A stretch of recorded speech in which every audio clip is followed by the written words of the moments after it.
கடலில் தொடர்ந்து டன் கணக்கில் கிடைக்கும் மீன்களால் கரை திரும்ப முடியாமல் கடலூர் மீனவர்கள் தவித்து வருகிறார்கள்.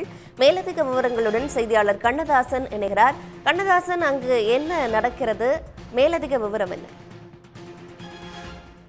50 கிலோமீட்டர் நீளமுள்ள கடற்பரப்பை கொண்ட கடலூர் மாவட்டத்தில் சுமார் 1 லட்சத்திற்கும் அதிகமானோர் மீன்பிடி தொழிலை நம்பியுள்ளார்கள். மேலும் கடலூர் தேவனாம்பட்டினம் பகுதியில் இருந்து மீன்பிடிக்க செல்லும் மீனவர்களுக்கு கடந்த 2 தினங்களாக அதிக அளவில் பெரும்பாறை எனப்படும் பெரிய வகை மீன்கள் கிடைத்து வருகின்றன. இந்த நிலையில் இன்று அதிகாலை கடலூர் அருகே நடுக்கடலில் மீன்பிடித்துக் கொண்டிருந்த மீனவர்களின் வலையில் சுமார் 200 டன் அளவிற்கு இருந்த பெரும்பான்மை மீன்கள் கிடைத்தது. இதனால் மீனவர்கள் மகிழ்ச்சி அடைந்தாலும் அந்த மீன்களை கரைக்கு கொண்டு வருவதில் பெரும் சிரமம் ஏற்பட்டுள்ளது. 100க்கும் மேற்பட்ட சிறிய பைபர் படகுகள் அதில் உள்ள நடுக்கடலுக்கு வரவழைக்கப்பட்டு அதில் உள்ள அந்த மீன்கள் அனுப்பப்பட்டு வருகின்றன.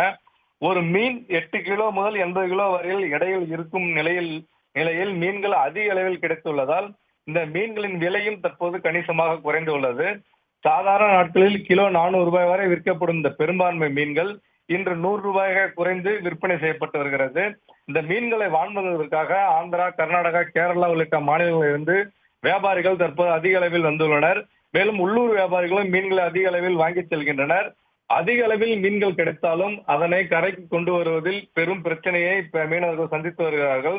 வழக்கமாக இந்த சீசனில் 15 முதல் 17 டன் மீன்கள் கிடைப்பதே அரிது. ஆனால் 100கணக்கான டன் கிடைப்பதால் தற்போது மீனவர்கள் செய்வது அறியாமல் தவித்து வருகின்றனர். உடனுக்குடன் செய்திகளை தெரிந்து கொள்ள சன் நியூஸ் பெல் ஐகானை கிளிக் பண்ணுங்க.